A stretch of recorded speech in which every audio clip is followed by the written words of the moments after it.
Muito bem-vindos, senhoras e senhores, para o nosso primeiro podcast Toró de Ideias, um nome que não foi muito bem aceito aqui pelos meus não foi muito unânime aqui, mas é o nome que a gente ficou. Eu sou Beto Estrada, Larissa. Eu sou Larissa Pinheiro. E o nosso querido guia aqui, o homem por trás das câmeras. Nós tomamos, no primeiro episódio, nós tomamos um calote do nosso primeiro convidado. Não vamos revelar o nome. E tá tudo bem, acontece. Tá tudo bem, até porque a ideia aqui é a gente falar um pouquinho do processo de criação de conteúdo, do processo de publicidade, do processo de tudo que tem a ver com o mercado, né, do marketing, da publicidade e essas coisas todas. E como a gente está começando, acho que uma das ideias é a gente mostrar para vocês que começar tem pedras no meio do caminho. Uma das pedras é você não começa com tudo perfeito, você começa com pessoas que faltam.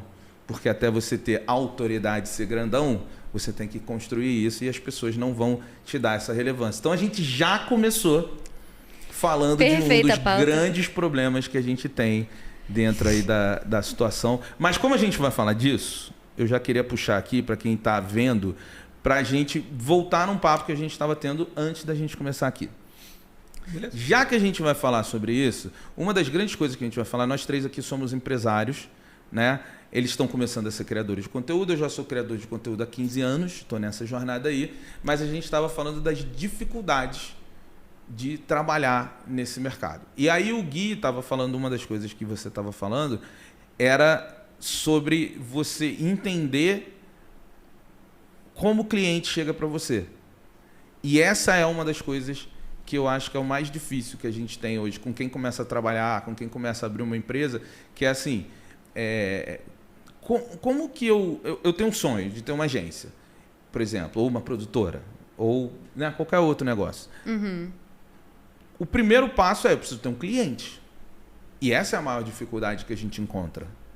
E aí você estava falando exatamente sobre isso, sobre o entendimento que de onde vem o cliente. Porque a gente vê um monte de agência, ou de empresas, na verdade, que se propõem a gerar lead para você. Existem hoje, isso é um negócio, né? Que os caras vêm, por exemplo, na agência, os caras falam assim, eu tenho uma metodologia, enfim, uma ferramenta, alguma coisa que eu posso gerar leads para você. E aí você aumentar a sua carteira de clientes. Mas, na prática, o relacionamento ainda é a maior força de geração de clientes. A história é outra.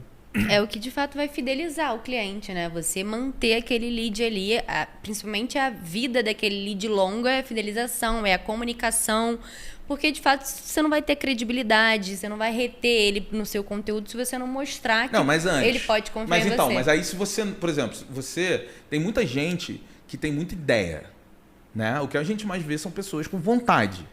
Sim. Mas transformar a vontade em execução, em negócio é difícil porque você tem dois caminhos. Por exemplo, a gente está criando conteúdo. Então a gente está começando aqui um podcast, num mundo que hoje tem um monte de podcast. Exato. Né? Massificado de podcast, ainda exato. mais hoje em dia. E aí, quando você vai começar a criação de conteúdo, uma das coisas que a gente se propõe a fazer aqui é, cara, a gente tem que fazer.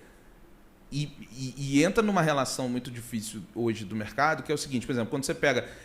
A gente está fazendo podcast, nós somos criadores de conteúdo, aqui com o que a gente está fazendo. Temos empresa, mas nesse momento, nesse lugar, nós somos criadores de conteúdo, falando com uma audiência. E uma audiência que ainda não se formou, o que é difícil. Quando você vai fazer de uma empresa, a empresa ela já quer resultado.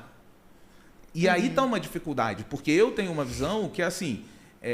a empresa ela quer ter a audiência que o criador de conteúdo tem, mas sem passar pelas dificuldades, pelos problemas, pelas pedras no caminho que o criador de conteúdo passou. E tá tudo bem, porque a empresa tem um budget que tem que dar resultado, que tem que ver ROI, né? Para quem não sabe, ROI é o retorno sobre o investimento. Então você paga ali para aquele produto, você tem que ter alguma metrificação de que aquele produto está valendo. Mas é uma relação complicada hoje ainda no mercado. Desculpa, pode falar. Não, eu acho que hoje é tudo muito rápido, né? As pessoas elas querem resultado muito rápido. Exato. A internet, o Instagram, o Facebook, todo esse tipo de conteúdo, eles querem um resultado muito rápido. A gente já viveu muito isso, né? A gente tem histórias para falar sobre isso.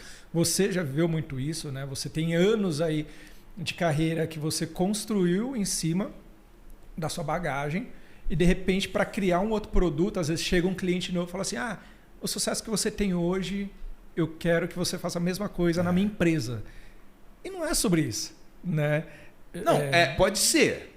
Pode ser, mas eu acho qual que é o caminho? Né? Qual é o visão... preço? Qual é o preço? Qual é o preço? Qual é o E preço? qual Acho o que é aí que tempo tá também, porque existe uma visão muito deturpada das marcas, agora falando só do mercado de podcast, né? Eu já fui mídia em podcast e eles querem um retorno muito rápido. A gente precisa fazer uma construção da marca de acordo com a fidelização da audiência, as pessoas entenderem que de fato aquilo faz parte do conteúdo de forma orgânica. E geralmente as marcas não querem esperar. Querem, de fato, o retorno rápido, de um dia para o outro, com uma inserção. Geralmente, o que eu indico é as marcas começarem a fazer um trabalho de 1, 2, 3 meses. Em uma inserção, você não vai conseguir um retorno rápido em números. Mas aí, só para situar, aí quando você fala da relação da marca, que vai se expor num podcast que já existe. Isso, porque tem a relação publicidade da marca que quer ter um podcast. Que são duas dinâmicas diferentes. Completamente diferentes. Porque a marca Exato. entrar num podcast que já existe é uma coisa de pura awareness, na minha opinião. Assim, eu não vejo muito... Até vejo, é injusto falar que não vejo, mas o poder de conversão ele é muito mais complexo de você atingir do que o awareness. No seu podcast tem muito, né? Tem essa muita capacidade de conversão. Mas exato. porque é uma relação diferente de podcast. Aí tem uma outra coisa que as pessoas não entendem. Que é mais Existem nichado. podcasts e podcasts. Formatos e formatos. Podcast lá atrás, eu faço podcast há 15 anos. Podcast era uma mídia. Uhum. Né? Ou melhor, era um formato. Hoje é uma mídia. Negócio.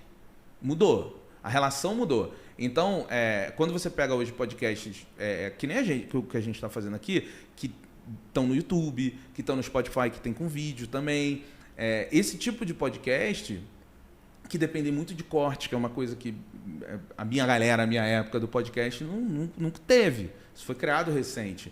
Mais uma vez, tudo muito rápido. As pessoas querem, tipo assim, em vez de assistir um podcast de 2 horas... Como é que a gente, puxa as pessoas, né? Sim. Vamos fazer um cortezinho ali para essa pessoa se interessar, assistir, consumir, ou pelo menos assistir os cortes, né? Mas isso é bom. Sim. Eu acho sim. bom. E eu acho que a inteligência das empresas hoje, ela tem que drivar para esse lugar. Porque, assim, por exemplo, podcast virou uma forma de comunicação muito fácil. Com diversos tipos de audiência. Então, a primeira coisa que você tem que entender, na minha opinião, seria assim... Você não vai atingir os milhões.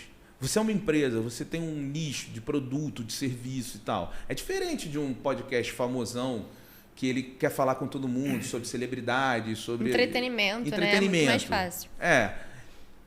Agora, como você vai usar o podcast a seu favor? Assim, o podcast, ele está chegando num lugar onde todo mundo tem que ter.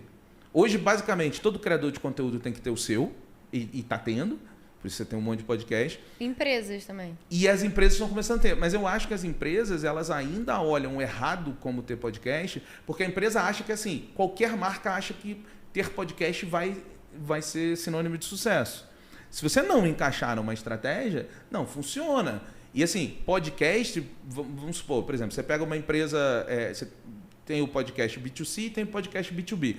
Os dois servem na ideia de que é o seguinte... Esse produtão que você está fazendo, o teu produto, na verdade, são os cortes que você vai tirar dele. Porque são os cortes que você vai impulsionar de mídia para você atingir o seu target dentro da sua estratégia e fazer tudo certinho. Mas ainda não existe essa experiência toda no mercado, em geral, para botar o podcast na empresa do jeito certinho. E aí eu acho que confunde tudo, sabe? Com uma estratégia mais intencional, com o propósito da empresa, né? Porque não é só fazer um podcast Exato. aleatório. Por isso que é bom até o CEO ou então o gerente, né? Quem encabeça, quem está muito tempo dentro da empresa, conectar isso com um podcast, porque ele vai ter uma visão mais profunda da empresa e pode fazer um podcast alinhado com o propósito e ser uma extensão, né, dos produtos e serviços da empresa, porque só contratar uma equipe de marketing para fazer um podcast aleatório não vai ter essa conexão. Tá na moda, mas né? A gente vê muito, né? Não, a gente vive muito isso aqui. A gente tem clientes que vêm, tipo assim, a gente precisa fazer um podcast, né? Pra entrar no hype. Pra entrar no hype. E é exato. Aí quando você pergunta pra quê? Pra quê? É muito. A resposta. Qual que é a estratégia? Ela é muito etérea. Qual que é a estratégia? Generalista. Porque às vezes as pessoas têm uma visão rasa, entendeu? Ah, não, a gente tem uma ideia aqui, como começar. Tá, mas e depois? Isso eu vivi muito. Quando eu fotografava banda até. Tipo assim, quando eu fotografava banda e fazia clipe de banda, as bandas queriam muito fazer um clipe. Beleza. Você vai lá e faz o clipe. Eu lembro que a gente fez um clipe muito legal, uma puta estrutura. E eu cheguei e perguntei pra banda assim, tá, beleza, a gente tá investindo aqui, tá dando tipo sangue no clipe. Mas o que vocês vão fazer com o clipe? Porque se pegar só o clipe e soltar no YouTube, é só a sua bolha que vai ver isso. Qual que é a estratégia? Planejamento. Qual que é o planejamento para que mais pessoas visualizem isso e tal? Entendeu? Então, por quê? Entendeu? Só estão fazendo o clipe porque precisa fazer o clipe. O que aconteceu? Foi um puta clipe. Todo mundo da bolha curtiu, só que não furou a bolha. Não conseguiu ir mais além porque não teve uma estratégia de como divulgar mais o clipe, enfim, né? E hoje eu vejo o mesmo erro com clientes maiores, né? Do tipo assim, vamos fazer o podcast. Beleza, tá aqui o podcast, né?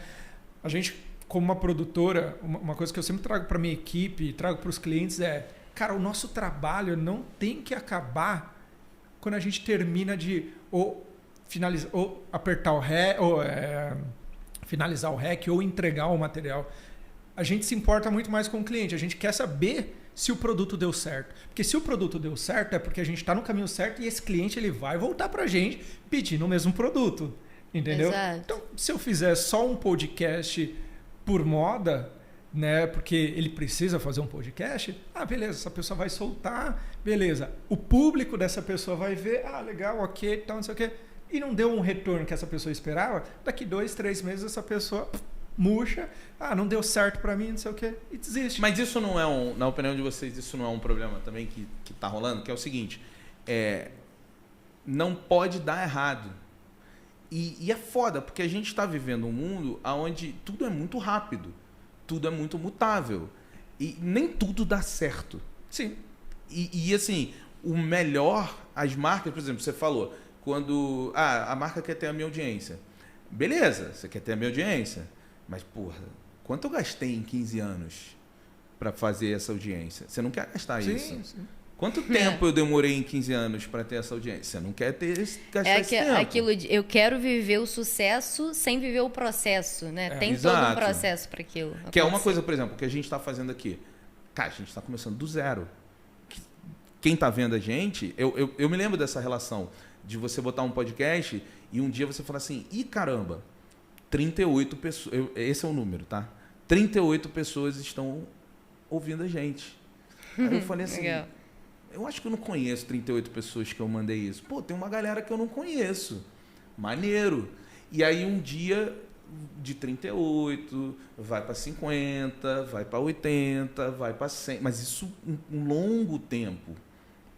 E beleza, as marcas não têm tempo para esperar, elas precisam resolver. Mas aí eu pergunto, podcast é um produto, então, para solucionar o seu problema rápido? Ou ele é um produto para construir uma conexão com uma audiência? Eu acho que é aí que está o erro, sabe? A galera vende o podcast como se fosse uma coisa assim, vamos fazer podcast porque isso vai chamar a atenção das pessoas e isso vai dar certo. Eu acho que se você é uma marca e você está pensando assim, não é podcast que você quer fazer. Porque podcast é uma construção de relacionamento. É achar o nicho. Qual é o meu nicho? Eu não vou achar de cara. Eu vou... encontrei. Como é que eu vou falar com ele agora? Eu vou falar assim, vou melhorar a comunicação. Esse tipo de coisa. Cara, isso foi uma coisa que eu aprendi muito com você. Que assim, às vezes vai ter cliente que, tipo, a ideia não é nem a questão da quantidade. Sabe? Tipo assim, tem determinadas empresas que o objetivo não é nem pegar muitas pessoas, e sim trabalhar as pessoas que estão assistindo, entendeu? Então, assim, pô, se tais pessoas estão assistindo e estão dando um retorno para aquele negócio, já maravilha. Né? Já atingiu o objetivo. Exato. Entendeu? E a gente falou nos bastidores exatamente sobre isso. Às vezes não adianta muita gente assistir se não tem uma retenção, se não tem um público assíduo ali, fidelizado. E isso é uma construção que leva tempo, e eu acho que vale muito mais essa metrificação de fidelização, de retenção, do que só a audiência. Porque a audiência vai ter altos e baixos, essa é a real. Acho que a retenção é uma métrica que vale muito mais. Mas o pouquinho tem que ser valorizado. Sim, porque o pouquinho faz. Eu e o Gui, a gente fez uma vez, há um tempo atrás, um podcast para uma marca, e eu me lembro que o podcast acabou e tal. Acabou assim, ele tinha audiência, mas ele não tinha essa audiência enorme. Ele estava construindo, durou pouco tempo, durou 6 meses, né, o podcast que a gente fez. E aí eu me lembro que uma vez eu estava num trabalho, e aí eu estava conversando com uma pessoa, e essa pessoa falou assim: poxa, você cuidava daquele podcast e tal? Eu falei assim e tal. Aí ela falou: cara, eu adorava. Legal. O que aconteceu? E aí você olha aquilo e você fala assim: eu tenho você hoje, amanhã eu podia ter 10 de você, depois da manhã eu podia ter 100 de você. E se a gente, junto com a empresa, a gente acreditasse nisso, ou pelo menos a empresa entendesse isso, ia levar tempo. Mas a gente também tem que entender a empresa que ela tem um tempo de resultado. Então é difícil a matemática. Às vezes ela não consegue esperar o processo, né? Mas aí eu pergunto: o podcast é a solução? Quando é nisso? Vocês hoje, se um cliente vira para vocês, porque uma coisa que eu não gosto é quando a marca vem e pergunta assim: quantos episódios a gente tem que fazer? Você fala: cara, não sei, velho. Não sei. E não é para saber. Se não for um produto fechado, uma história que eu vou contar com início, meio e fim, não sei. Porque conteúdo não é sobre matemática, né? 2 mais 2 são 4. Não, é volúvel, é variável. Então, depende muito do produto, da história que a gente vai contar, do que vai ser falado. Então, não tem como a gente falar, você fazendo 5 episódios, você vai ter 20 conversões do seu produto. Não é, tipo, sabe, verdade ou consequência, é falso ou verdadeiro. Então, acho que tem suas variáveis quando a gente fala de conteúdo. Quem começou grande, né? Essa é a pergunta. Mas assim, por exemplo, aí quando você traduz para a produção, aí saindo um pouco do podcast, tem isso muito, né? Tem. O cliente vira para você e fala: eu vou te contratar. A gente trabalhou a gente fez um trabalho, Larissa, que veio o cliente, e aí o cliente tinha o desafio dele. E foi engraçado, porque a gente mergulhou no trabalho, a gente fez a coisa toda. Quando a gente sentou com o cliente, tudo aquilo que a experiência que a gente trouxe, profissionais incríveis que a gente trouxe no trabalho, que pensaram, que já tinham trabalhado em outras coisas, ele lembrou, já tinham feito outras coisas, tudo aquilo foi mega desmerecido por um cara que é muito bom em gerir uma empresa, mas não em fazer conteúdo, tá ligado? E aí você outro tipo de visão mesmo. Mas isso acontece. E aí como lidar com isso, por exemplo, na tua visão de produção? Cara, o primeiro momento é frustrante. Mas... É frustrante, assim, eu sou um ser humano, eu tenho o direito de me frustrar, né? Não sou tão profissional quanto o Beto. Mas assim, cara, o primeiro momento é frustrante, né? Porque é um projeto que você põe a alma, é um projeto que você acredita, que você sabe que você está no caminho certo e vai dar bom. Porque você acredita naquilo, né? É foda quando você coloca amor no negócio, o seu trabalho, né? Que tem o lance de você receber por aquilo que você faz e ao mesmo tempo de acreditar, né? Aí o cliente fala o seguinte, essa foi a frase: não entendo nada disso aí não, mas achei uma merda. Nossa! Que fofo! Não, motivador. Era engraçado que assim, a gente montou assim, tipo, era uma publiça, né? E tinha cenários, e tinha lugares, e todas as referências eram de coisas reais, assim. Do que a gente vive, do que a gente vive na Augusta, entendeu? E de repente esse cara começou a falar: não, mas isso não existe. Onde já se viu um lugar desse? Eu falei: não, Mas na Augusta tem um lugar desse, entendeu? As pessoas conhecem, né? Então, assim, era um cliente que ele tinha uma mentalidade tão diferente, né? Ele estava em um outro lugar que a gente começou a entender, né, onde ele queria chegar. E aí é onde que vem a frustração, mas ao mesmo tempo vem o teu papel profissional de tentar entender o cliente, porque é muito mais do que você querer fazer o que você gosta. É você ser profissional o suficiente para entender o que o cliente quer e atender o que ele precisa. Né? Porque o cara é o dono da marca, ele está te contratando, então por mais que você tenha a melhor estratégia, por mais que você tenha a melhor visão, se o cliente falar que ele não quer aquilo, beleza, você vai respeitar E você não pode ser arrogante de achar que você sabe mais sobre o produto dele do que ele.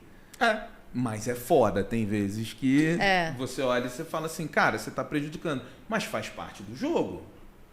Faz parte do jogo você olhar e falar assim, cara, eu acho que você está errando nessa decisão. Mas tá tudo bem. Eu vou tentar adaptar uma coisa com muita qualidade que vai trazer resultado para essa sua visão. Mas é uma das dores, né? Sim. Ainda mais que especificamente ele não tinha o know-how do audiovisual, do marketing, então ele não tinha a mesma visão que vocês tinham, que estava vendo lá na frente que de fato ia dar certo, que estava alinhado com a campanha, enfim, é frustrante mesmo. E aí vocês fizeram outro material só para entender o desfecho? Foi. Aí foi feito outra coisa, tá tudo bem, atendeu as expectativas, mas eu tenho muito... Você sabe que eu tenho muito receio também da certeza que a gente pode dar, porque isso é uma coisa que se vende muito no mercado, e eu não gosto, por exemplo, eu até tenho um discurso que tem gente que discorda, que eu gosto de falar, eu não gosto de afirmar, eu tenho certeza que isso vai dar certo. Eu acho muito arrogante a gente falar, eu tenho certeza que isso vai dar certo. Eu acho que a gente tem que defender o que dá certo. Eu acredito, né? Não, eu acho que assim, eu defendo com dados. Hoje, cara, existem dados. Os dados protegem a gente e levam a gente para qualquer lugar. Mas tem muita gente se vendendo para querer se vender. Eu tenho certeza que é assim, eu tenho certeza que isso vai... Até porque a gente falar de algoritmo não tem como ter certeza de nada. Porque a entrega do algoritmo no Instagram, por exemplo, não é nem um pouco clara. Tem como você ter certeza, porque isso muda muito de acordo com o comportamento do consumidor. Então, não acho isso exato também. Mas você tem que ter dados. Eu acho que a defesa dos dados é a maior coisa. E aí entra uma coisa... Mas por exemplo, nem tudo tem dados, né? Exatamente. Então, nem tudo tem dados. Mas quando não tem, e de fato, nem tudo tem dados. Mas quando não tem, a gente pelo menos recolhe. Porque, cara, a gente está vivendo no mundo digital. O legal do digital é que o digital permite a gente a jogar num alto nível, onde você pode coletar os dados, onde você pode... te direciona, né? E se segurar o máximo do produto e do projeto que você quer. Porque, assim, eu não posso também chegar e falar para você, como um cliente, falar assim, eu tenho certeza que isso vai dar certo. Você vai me perguntar, por quê? Mas, na realidade, por que a gente chegou nisso? Assim, você tem ideia, assim, por que as pessoas têm que afirmar tanto? Você já parou para pensar por que as pessoas elas têm que tipo, trazer essa autoafirmação? Em que sentido? No sentido de passar confiança. Tipo, eu perguntei, mas ao mesmo tempo eu vou responder. Porque é o seguinte, cara, eu cresci conquistando os meus clientes. Se você não tem um pulso firme para você passar confiança, só que existem os extremos. Sim, tá? sim. Você falou de um extremo e eu tô falando agora do meio ali, eu não estou falando nem de um ponto nem do outro, falando do meio. Porque assim, nós como profissionais, você é muito assim, cara, o cliente perguntou, você sabe fazer isso? Né? Você tem tal coisa? Eu lembro que você mesmo falou assim, o cliente falou, mas você tem uma estrutura? Tenho. Por quê? Porque assim, os clientes eles precisam dessa segurança. Dessa segurança, né? Então, eu acho que tudo isso está indo hoje em dia muito, muito ao extremo, né? Então, hoje você entra no Instagram, é publicidade atrás da outra, falando assim, eu vou fazer você vender mais, né? Tudo é tipo resultado, mas isso vem muito dessa cultura que a gente sempre tem que tipo afirmar que a gente vai conseguir passar confiança, passar segurança para o cliente. Hoje em dia mesmo, tipo, todos os clientes, a primeira coisa que eu preciso que eu tenho que passar para eles é a confiança de que eu vou entregar um bom trabalho, que eu sou comprometido, que eu tenho uma equipe engajada. Então eu preciso passar confiança, eu preciso mostrar que eu sou criativo, né, que eu entrego o trabalho nos prazos. Sim. Então, isso o cliente ele precisa ter, ele precisa estar confortável. Né? Então, eu acho que a gente vem muito dessa cultura. Se você não passa isso para o cliente, se o cliente te pergunta e você fica meio que em cima do muro, é onde Total. levanta o ponto Mas de faz atenção. sentido, porque ele está investindo o dinheiro dele. Então, ele quer a segurança, né? Como investidor, realmente, eu também Ele quer a querer. segurança. Mas eu acredito que a honestidade, quando você entrega, ela também faz diferença. Os clientes mais ousados, que são os mais legais de trabalhar, e alguns deles que veem resultados diferenciados, são aqueles que acreditam em certas loucuras também, né? Que acreditam... Cara, eu fiz uma agência baseada em clientes que acreditaram em mim. E eu fui honesto. Falei, olha, não tenho nada, mas eu quero começar um trabalho. Vamos começar? E foi. E deu certo. E tivemos uma longevidade junto. É difícil essa relação. Mas também a gente tem que tomar cuidado. Porque afirmar muito... Sabe uma coisa que eu não gosto de afirmar? Eu e o Gui, a gente pensa muito parecido nisso. Que é assim... Eu não vou falar para você que eu sei fazer algo que eu nunca fiz. Isso eu não vou falar para você. Eu vou falar para você o seguinte: podemos ir nesse caminho. Você quer ir nesse caminho? Então vamos dar a mão aqui, vamos junto nesse caminho. Eu garanto para você que eu vou aprender, eu vou fazer isso. Cara, a gente vai chegar na melhor execução disso. Transparência, né? Mas tem muita gente que vende o que não fez. E isso é uma coisa que me incomoda, mas o mercado tem muito. Marketing digital, então, eu acho que existe muito... Mas tem. Essa massividade de creators, principalmente no marketing digital, que promete coisas que não existem. Tipo, uma semana você vai ganhar R$1 milhão, sabe? A gente sabe que isso não existe e acaba um pouco queimando, tipo, nossa imagem como profissionais, estrategistas de marketing. Essa galera, essa comunidade. Tipo, a gente não faz parte dessa comunidade, a gente não vai vender uma coisa que não existe. Mas isso a gente acaba se perdendo. Acho que a galera, os profissionais de marketing, acabam entrando no mesmo saco por conta dessa galera que fica queimando o nosso filme. Sabe? Eu tenho um pouco de medo da galera generalizar todos os profissionais. Porque, assim, eu acredito que você não vai ganhar R$1 milhão em uma semana. Tudo é uma construção, é um processo, como a gente iniciou falando aqui. E é isso. Eu acho que a gente pode tornar essa caminhada de vocês mais assertiva, porque a gente vai orientar com informações, a informação é liberta.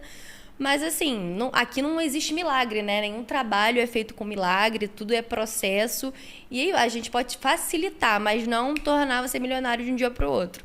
Mas aí quando você fala... Aí entra numa outra discussão que é muito louca, né?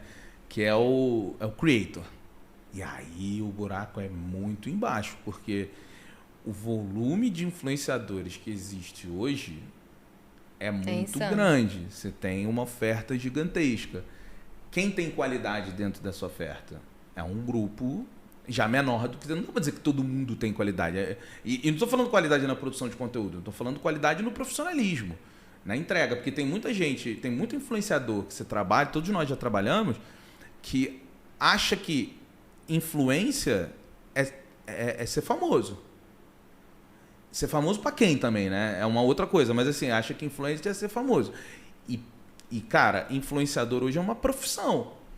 Influenciador hoje, você chega em agências, você tem lá a área de influenciadores, de creators. Você tem agências de influenciadores. As marcas hoje sabem que não dá para viver. Você não faz um plano estratégico sem influenciador hoje. Não faz nem sentido você fazer. Você está errado se você fizer.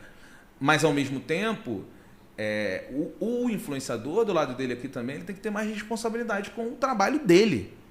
Não só com a marca, que tem que ter muita responsabilidade com a marca, mas se ele não enxerga o que ele está fazendo como um trabalho e se posiciona como um profissional que está trabalhando, fica complexo. E a maioria é assim.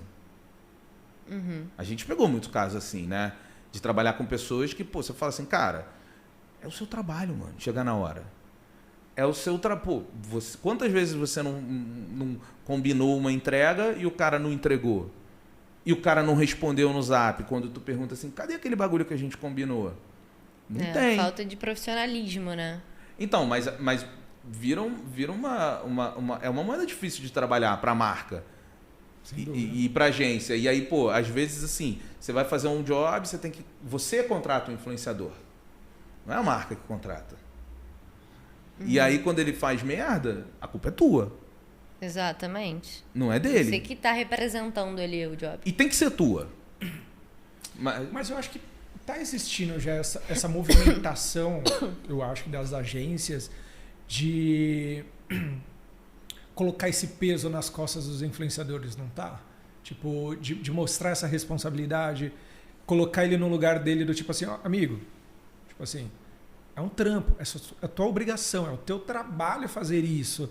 Porque, às vezes, realmente, eles se veem, né, como um famoso, né? Do tipo assim, tipo, a galera me espera, né? Tipo, eles estão me esperando lá, não sei o que, eu vou lá, como se realmente fosse um artista grande ali, né? Que também um artista grande não tem direito nenhum de fazer isso. Você pega a Anitta aí, velho, ela é profissional ao extremo, e ela é a maior de todas. Exato. Que a gente tem hoje de influenciador aqui no Brasil. Mas o profissionalismo dela, você não vê os outros entregando. E você protege com contrato, né?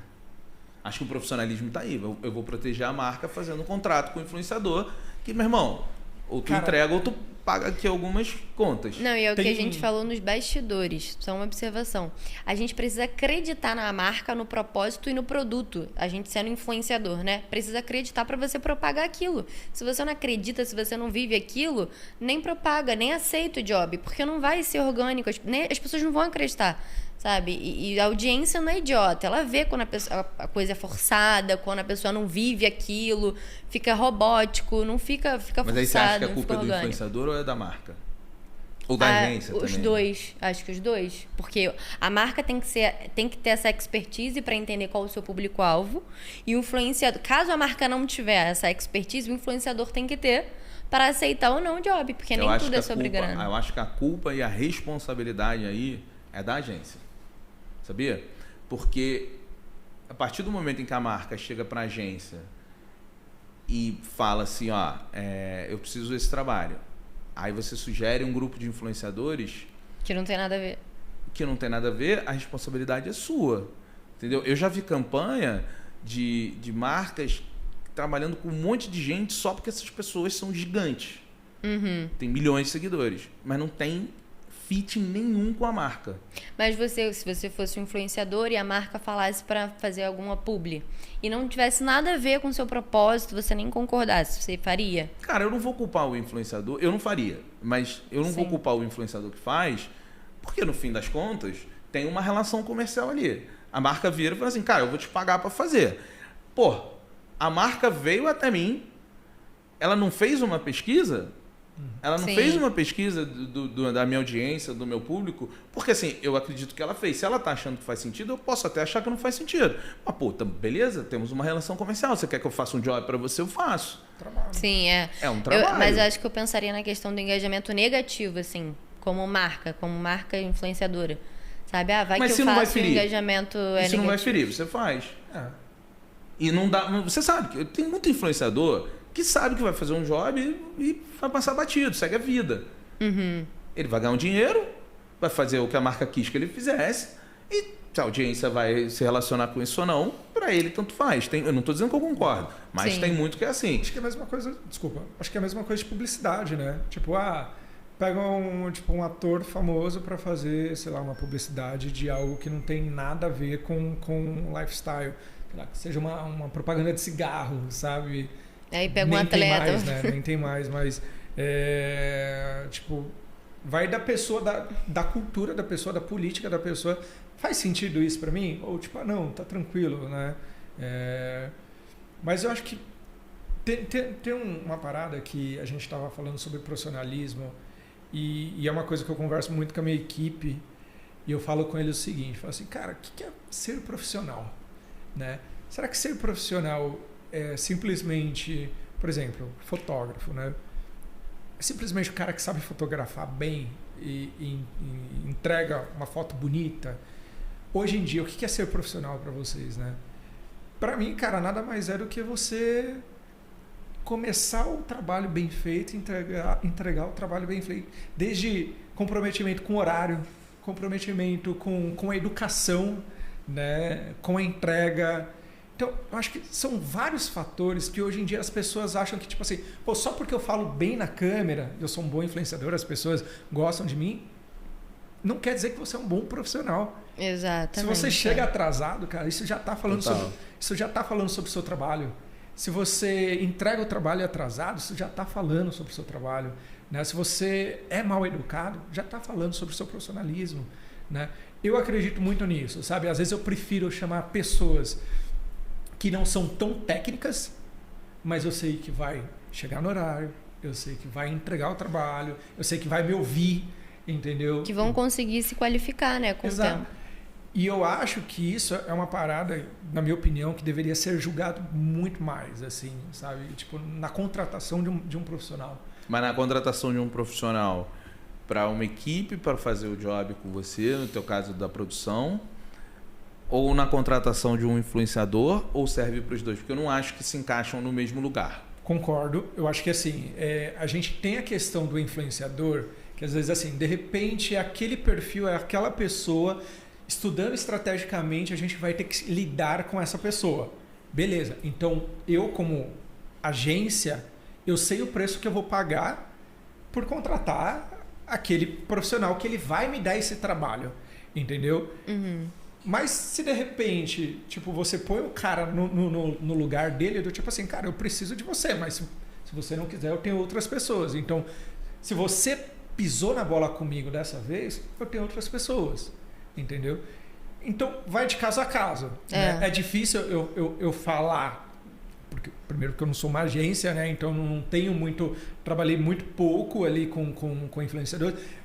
Por exemplo, toda vez que eu vou gravar, eu prefiro muito mais gravar com atores do que influenciadores. Porque eu sei que eu vou ter muito menos dor de cabeça. Mais técnica. Eu sei que a pessoa tá ali, que ela não vai ficar me agilizando, não vai ficar me pilhando por horário, né? O ator, o profissional, o cara, ele quer, pô, ele tem um horário para chegar, tem um horário para sair, ele quer entregar o trabalho dele da melhor forma possível. Ele se preparou antecipadamente para usar aquele tempo com mais qualidade, né? Entendeu? Então, assim, a gente tá falando sobre, para mim, ser profissional é o cara que faz a lição de casa, chega no horário. Para mim, na minha concepção, tem a ver com isso. Agora, quando a gente chega para uma marca e ele quer o talento, né? Eu acho que tem coisas diferentes, né? Uma coisa é o talento, outra coisa é o profissional. É, porque ele tá vendo muito na ideia de empresário mesmo, para formação de equipe. Eu acho que isso é muito mais importante mesmo. Essa questão de horário, de entregar no prazo, de ser uma pessoa maleável para você estruturar ela, qualificar. Eu acho que é primordial. Mas agora, às vezes, para um creator, não necessariamente. Acho que é importante, mas eu acho que o talento de como ele vai falar com a câmera, do nicho editorial que ele está alcançando, a conversão que ele tem, aí eu acho que outras coisas também vão atribuir, né? Mas de fato ele é melhor se ele unir o talento da comunicação com o profissionalismo. Eu concordo com vocês que diferencia. Então, por isso que eu acho, eu não sei se já teve essa movimentação das agências, que é justamente tratar o influenciador como um profissional. Que é tipo assim, cara, se você não respeitar, você tem uma multa. Então, mas isso é o contrato. O que é porque assim, são duas coisas, né? São duas caixinhas diferentes que a gente está falando assim. O que é o profissionalismo do colaborador, porque o profissionalismo do colaborador eu discordo um pouquinho do que você falou. E o que é o profissionalismo do talento, vamos chamar assim. Uhum. Porque hoje, eu acho assim, o talento, o influenciador, o creator, enfim, como você escolher chamar, esse mercado ainda está se formando. Sim. A gente tem que ter a noção de que é muito novo, a estruturação de todo o mercado, o entendimento das marcas na relação com os influenciadores, o entendimento das agências na relação com a marca, com os influenciadores com a marca, né, que a agência fica no meio do caminho. A produtora agora tem que entender também, cara, que assim, o influenciador, ele não é um ator. É Sim. diferente, a vida dele é diferente. Sem dúvida, a forma como ele é tratado, a equipe que ele traz, as coisas todas, é tudo diferente. Então, assim, é um mercado muito novo quando a gente fala de influenciador. Só que é um mercado rápido. Então a gente tem que se adaptar e aprender a fazer de uma forma profissional rápida. Por isso que quando a gente fala de influenciadores e de gestão de influenciadores, seja na marca, seja na agência, seja na produtora, eu acho hoje, assim, é uma coisa que está ficando muito difícil no mercado, é que tem muita gente falando sobre trabalhar com influenciadores sem entender o que é influenciador. Porque ou nunca fez um trabalho de influência. Eu recebo muita gente falando para mim o que eu devo fazer. E aí você fala, cara, você quer a minha audiência, mas você quer me dizer o que eu devo fazer? Não tem muito sentido isso. Só que ao mesmo tempo, você tem que ser profissional de entender que a marca tem objetivo. A marca tem pessoas ali também que tem uma visão diferente. E que às vezes, cara, tem uma visão melhor que a tua. Vamos ser humilde também. Mas eu acho que é entender um pouco o equilíbrio, porque você não pode perder a sua essência, né, do seu nicho editorial, sua autenticidade, mas também acho que você pode ceder para ficar de acordo com a campanha da marca. Então é você entender esse contraponto. Porque se você colocar muito o que a marca quer, vai diminuir a sua audiência. Porque a audiência gosta de você, da sua autenticidade. Mas às vezes a marca quer a mensagem do jeito que ela quer. E ela tá de boa se isso diminuir a sua audiência. Mas ela precisa passar a mensagem do jeito dela. E beleza, o que me incomoda é que eu tô vendo muita gente falar sobre mercado de influenciadores, sobre influenciadores, toda essa ponta, sem realmente entender. Sem nunca ter trabalhado. E eu não tô falando que você tem que ser um influenciador para isso. Eu conheço diversos profissionais que trabalham com influenciadores que são magníficos, são muito bons. Mas eles têm muita experiência de trabalhar com influenciadores. Eles não são influenciadores, mas têm muita experiência de trabalhar com influenciadores. E aí eles entendem pra caramba do nicho, do negócio, de como é criação de conteúdo, de como é influência. Os influenciadores, cara, queira ou não, eles entendem o que eles estão fazendo, né? Então, assim, mas tem muita gente que está se metendo a falar influenciador. Você quer ver um erro que eu acho crasso no mercado? Isso é cometido por agências e marcas. Quando a pessoa ela segue um influenciador e ela gosta muito do influenciador e ela acha que porque ela gosta muito, ela é muito ligada naquele influenciador, todo mundo gosta. Então, obviamente que se essa pessoa que é muito legal, porque eu acho muito legal entrar na minha campanha, ela vai fazer sentido. Aí você fala, não, cara, você tem que tirar o seu gosto da frente, você tem que entender o que a marca precisa. Muito. Gosto pessoal na frente, e né? Eu vejo muito isso. Eu vejo muita campanha de segmentos em que você olha e você fala assim, cara, essa pessoa não faz muito sentido aqui.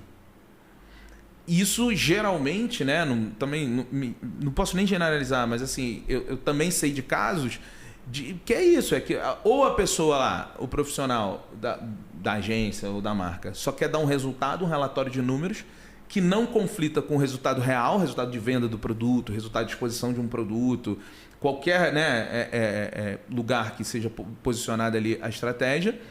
Faz um reconhecimento geral, aí contrata um pod para um pod delas, porque isso acontecia muito também, né? Quando eu trabalhava na empresa que eu era mídia, que eu fazia essas publicidades dentro do podcast, a galera a maioria das marcas escolhiam pod pá ou pod delas, porque sabia que dá um resultado em números, ia dar um reconhecimento para a marca, mas era muito mais para um gosto pessoal do que para uma estratégia de fato juntamente com a marca. Isso é muito perigoso, né, da gente ter. Então, quando você fala dessa relação, eu acho que é muito difícil, porque é muito novo, Gui. O que é muito novo é difícil, só que a gente está num mercado que muda, cara, de 6 em 6 meses a parada muda completamente, cara. O comportamento do consumidor muda também. Acho que é um aprendizado, né? Eu acho que as agências estão aprendendo a lidar com os influenciadores e os próprios influenciadores estão entendendo o tamanho da responsabilidade que eles estão carregando, né? Que eles, acho que quando eu falo de profissionalismo, é justamente deles entenderem que o trabalho deles não é simplesmente fazer o que eles sabem fazer, que é tipo, vou falar aqui alguns. Oi? Alguns. Por exemplo, como assim? Alguns, nem todos. Para não generalizar, isso. Porque tem uns que de fato são mais profissionais. Tem uma galera que só é famosa, velho, porque, sei lá, pulou de paraquedas e aí ficou famoso porque pulou de paraquedas. Tô usando pular de paraquedas, obviamente, né? Como uma metáfora. Mas e aí ficou famoso. E aí a pessoa não entende que ela é um profissional. É um meme, né? Só um meme. Então, mas eu acho que é muito sobre isso, assim, tipo, a partir do momento que as agências elas começam a profissionalizar cada vez mais esse nicho, então assim, esse cara que pulou de paraquedas, ele sabe que se ele entrar para atender uma marca, ele vai ter ali tipo uma entrega a fazer. Então assim, às vezes a entrega dele não é simplesmente só fazer o que ele sabe. Às vezes ele vai ter que saber ali lidar com time, né? Vai ter que saber lidar com a quantidade de entregas, com a responsabilidade, que é o mínimo, né? Sim. Tô falando. Então quando eu falo que é novo e as agências estão aprendendo e os influencers também, eu acho que é muito sobre isso, né? Mas eu tenho uma visão um pouco diferente, cara, porque eu acho que assim, tem gente que quer ser influenciador e aí essas pessoas precisam se tornar profissionais. Tem gente que é só um meme e às vezes não dá para ser cobrado. Uma pessoa que é um meme e aí ela ficou famosa porque é um meme, não dá para você cobrar tanto dela, entendeu? E aí eu acho que esse é o lugar, é o papel das agências. É entender, é tipo assim, cara, esse cara ele tá muito grande. Essa pessoa tá muito grande, tá muito famosa. Ela tá muito famosa porque ela é uma criadora de conteúdo, ela realmente influencia pessoas, ou ela é só um meme? E tá tudo certo você usar um meme na sua campanha, se você posicionar ele da forma correta. Mas tá tudo errado se você posicionar um meme como um criador de conteúdo. Eu acho que está na hora da gente diferenciar o que é um criador de conteúdo para o que é um influenciador para o que é um meme. Um meme humano, sei lá. Entendeu? Porque Sim. tem. A real é que tem. E a gente sabe que o meme, ele tem um tempo curto de duração. Mas qual seria a diferença do criador de conteúdo para o influenciador? É porque eu acho que assim, de fato isso confunde muito, mas assim, estando há 15 anos nesse mercado, antes disso ser um mercado, o que eu vi é o seguinte, o criador de conteúdo, ele tem um pensamento, ele tem um desenho no que ele está fazendo. Ele tenta criar uma identidade, ele tenta criar uma narrativa própria. Um planejamento, né? Ele cria um planejamento. Não necessariamente tem um nicho específico. Acho que todo mundo pode ser um criador, né? Qualquer nicho. Conteúdo. Inclusive de moda, assim. Eu não consumo muito moda, apesar de eu gostar. São criadores de conteúdo muito ricos, assim. E aí eu comecei a pesquisar a Lívia Nunes. Ela fala pouco nos stories, mas a linguagem dela, visual e estética, tem uma grandiosidade, assim, chama atenção. Ela tá conquistando muitos seguidores em pouquíssimo tempo e ela virou referência no universo da moda. Ela, junto com a Lelê Bournier, e tem uma outra também, são 3, muito famosas. Não sei. Você não sabe. Essa é a maravilha do mundo dos influenciadores. Cara, mas essa é a maravilha do mundo dos influenciadores. Tem gente que você olha e você fala, meu Deus, eu não conheço essa pessoa, tem 5 milhões de seguidores. Sim, e tá tudo bem, exato. porque não é pra você conhecer, porque você não é o target dela. Exatamente. Isso é maravilhoso. Ainda mais relacionado à moda feminina, de fato. Você não é o target. E é isso que eu tô falando que a marca tem que entender. Não é porque você conhece, você sabe que a pessoa tem 5 milhões, que ela vai servir necessariamente para aquele produto. Talvez não sirva nada. Porque o produto fala com outro nicho que não é o nicho que segue aquela pessoa. Aí que está a estratégia, né? E aí que está a estratégia. Mas eu acho que assim, a gente tem que tomar muito cuidado porque existe aquele termo de piada, né? Que tem influenciadores e tem pessoas instagramáveis. Né? Que é um termo até depreciativo com muita gente. Mas de fato tem. Não dá pra gente negar que tem. Que aí você fala assim, por exemplo, quando você fala eu conheço um monte de criadores de conteúdo de moda que só tiram foto. Mas não é uma pessoa instagramável, é uma pessoa que estuda moda pra caramba, é uma pessoa que conhece muito bem de moda, é uma pessoa que tá... E não só de moda, às vezes de saúde, enfim, que usa várias a linguagem coisas. visual muito bem. Porque eu acho difícil, assim, eu particularmente, pra mim é muito mais fácil me expressar falando do que eu, sei lá, tirar fotos conceituais. Pra mim isso não funciona, porque tem gente que conta história, faz storytelling só com fotos conceituais, sabe? Então pra mim isso é muito mais difícil. Isso é criação de conteúdo, que fique claro. Também, não verbal, né? Não verbal. Mas tem gente que só tá ali. E beleza, cara, tem seguidor. Se tem seguidor, eu acho que ninguém tem que desrespeitar. Tem gente que tá afim de curtir o que tu tá fazendo ali. Agora, cara, criação de conteúdo eu acho que é você desenhar o que você está fazendo, é você se aprofundar no que você está fazendo, é você melhorar o que você está fazendo, é você melhorar a si mesmo como profissional. Influenciador é profissão, cara. Influenciador é profissão. É uma ponta do mercado hoje. E uma ponta que está virando o mercado. Porque assim, amanhã... hoje a gente já vive um fenômeno que é muito interessante, que é assim, por exemplo... preciso contratar uma produtora. Legal, preciso... Cara, eu te listo rapidamente aqui 10 produtoras inacreditáveis e sensacionais. Mas o Gui só está na Los Angeles. Eu quero a linguagem do Gui. Eu quero o que ele fala. Eu quero o que ele traz no trabalho dele. Eu quero aquela assinatura dele. Aquela assinatura dele está de acordo com a minha marca.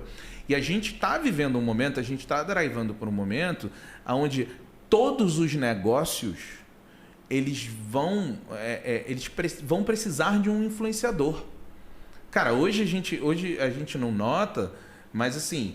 A gente sabe quem é o Mark Zuckerberg, a gente sabe quem é o Elon Musk, a gente sabe quem é o Bill Gates, a gente sabe quem é o Steve Jobs, a gente sabe quem são essas pessoas.